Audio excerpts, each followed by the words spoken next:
Hey, Dr. Anica here. Thank you again for joining us for our new interview. And today I am so honored to have with us Carl Cofield, who happens to be the Associate Assistant Director for the Classical Theater of Harlem. He is an acclaimed actor and director, and I'm just so excited to have him here with us today. Thank you, Carl, for being here.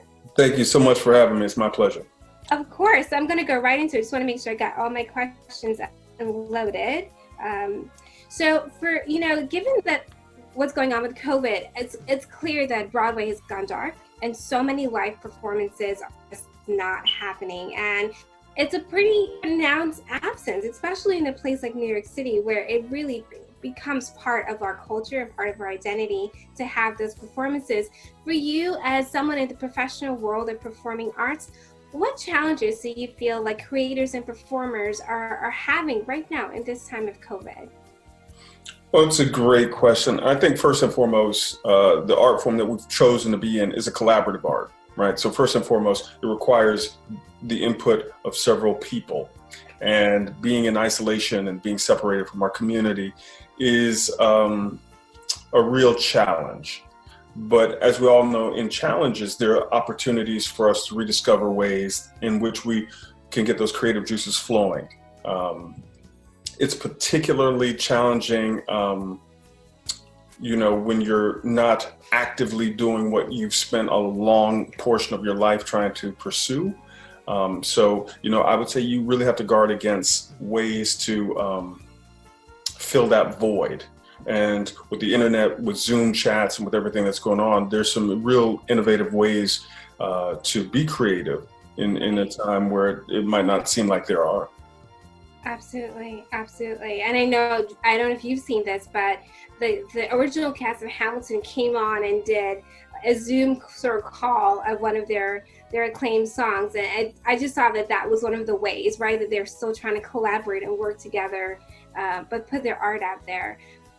So often, when we hear about art, is particularly live art, is used as an outlet both for performance as well as those watching, as a way of coping with a lot of life stressors and managing mental health challenges that come up, right? And again, given the limitations that this pandemic has caused, our access to, our ability to produce or perform those things has really gone down incredibly. So what ways do you find that you or maybe even your peers have sought to cope with mental health stressors in this time, given the limitations that we're facing?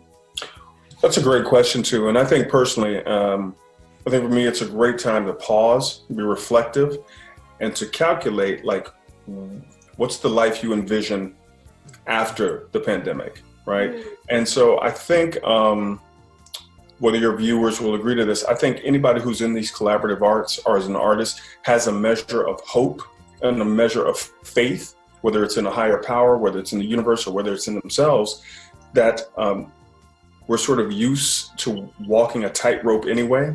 Yeah.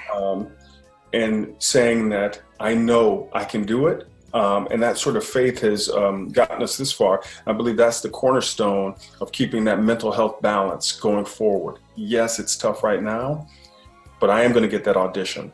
I am going to get that show. I am going to get that writing of a script or a, screenplay. So it's that type of faith and type of hope and optimism that has driven a lot of artists forward that I think we're really going to have to lean into now, where our faith is really being called into question. So for me, one of the big things is making sure I have some regularity. So it could be as easy as making my bed in the morning. Boom, that's easy. But I've checked one thing off my list. I feel a little bit more productive. Yeah. And I see a lot of people who are getting more physically fit because of the daily grinds that necessitate living in a busy city. You can sometimes neglect your own well-being. Right. So I think this is a great opportunity to take a pause, to strategize what we envision our future to be, and then take those little action steps to say, all right, well, if I want to have a play produced by the time the pandemic is over, what steps have I taken today? I'll write a page, I'll write a paragraph, whatever. Just putting that muscle into action every single day, for me, is comforting, it's proactive, and I feel a slight sense of accomplishment which betters my mental state. Absolutely. And it's hope inspiring, right? Because you're thinking about all that could come and all that will come. And so it keeps you motivated. I love that. Absolutely. And then at the end of it, you can track your progress, whatever that may be.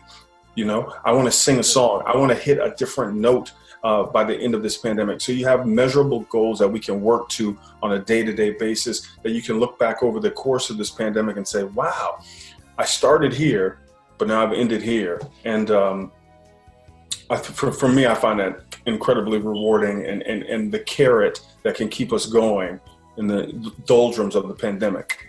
Absolutely. And I think even within that too, it gives a sense of certainty in a time where there is none, right? Because you are realizing, well, what am I doing today? I'm working on this script. I'm working on this performance piece. So that's what I know will happen tomorrow, right? Or it also gives this sense of just ownership, like a sense of agency over what you can do with yourself and with your time, you know, as you see fit, rather than feeling that you're at the behest of the elements of whatever happens right around you. Absolutely. Instead of feeling like a victim, you can be the hero of your own story. You can take some little, heroic actions in being the architect of your future. Absolutely. And so that goes right into my next question. And I think you've sort of already hit the nail on the head, but for creators and performance, that desire to produce hasn't gone away just because the pandemic is here or just because actual live performances have gone down. What are the ways you would recommend that they continue to work on their craft or attend to their craft in this time? You know, that's a really good question. I'm a firm believer that, you couldn't just be a musician one day and just pick up an instrument. If you study the top musicians, they're doing their scales every single day, pandemic or not pandemic, they're practicing. A dancer is doing pliés at a bar daily. A writer is writing something. So for the actors who are watching, you should be investigating in a new monologue. You should set some goals for yourself.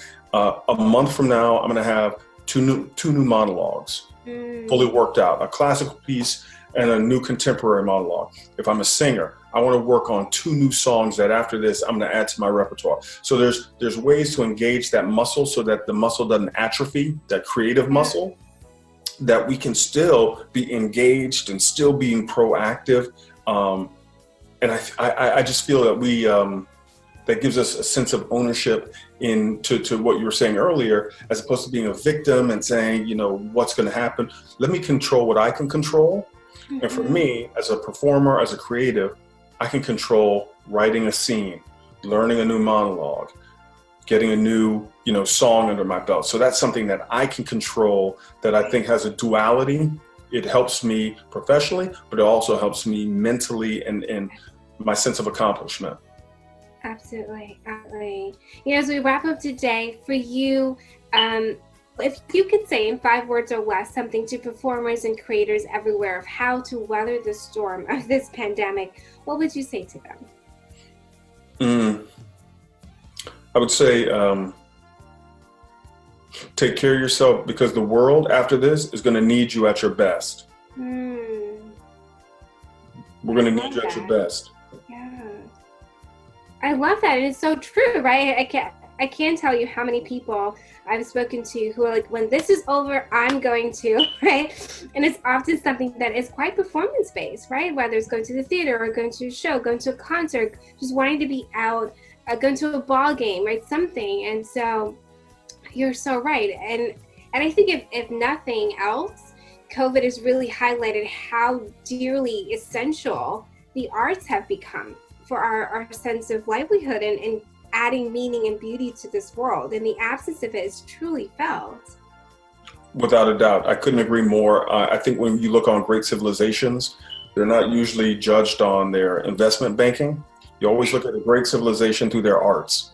Yeah. So to remove that right now is something that is heartbreaking to me personally, but also as a community. We are wired to be together and to bounce ideas around. And I think ultimately that's what great art does. It asks these questions and invites a space for people to participate in conversation which we sorely need now. Absolutely, absolutely. For you, if people wanted to stay in contact with you or just connect to us, I know I am a huge, huge fan of the Classical Theater of Harlem. I discovered you guys many years ago, and I was like, this is my group. I'm coming. Everything you do, I'm here. So how could you, if you want to connect with you, how could they do that? What would you have them do? First and foremost, I'd say you have to check out our website, the cthnyc.org. Get on our mailing list. One of the things we pride ourselves on is making arts accessible to everyone. So there's no fee attached to it. There's no exorbitant, $400 to see a play, because we feel like you do that arts make us all better. And so the more people we can make that accessible to is in our strike zone. So definitely go to our website. We're on all social media platforms, Twitter, Instagram, Facebook, and personally, I'm on all social media platforms also, but please get involved. We need you. The underserved communities who don't get a chance to go to arts need you. And if you want to join us in the fight to making arts more accessible, we welcome you. And I hope to see you at the theater once we're on the other side of this thing. Absolutely. Thank you so much, Carl, for being here. Thank you so much for the invitation. I really enjoyed talking to you and look forward to seeing you at the theater when things slow down. That's right. I will be there in the front row, as always. Thank you, everyone watching. I do hope that you have taken some great ideas and gems from our conversation today. Just remembering that you do get to be captain of your own ship, and even in a time of uncertainty like this, working on your craft and really being able to take care of yourself, really heeding the pause that Carl just highlighted to you. And then we will see you at the next interview. Thank you, everyone. Bye.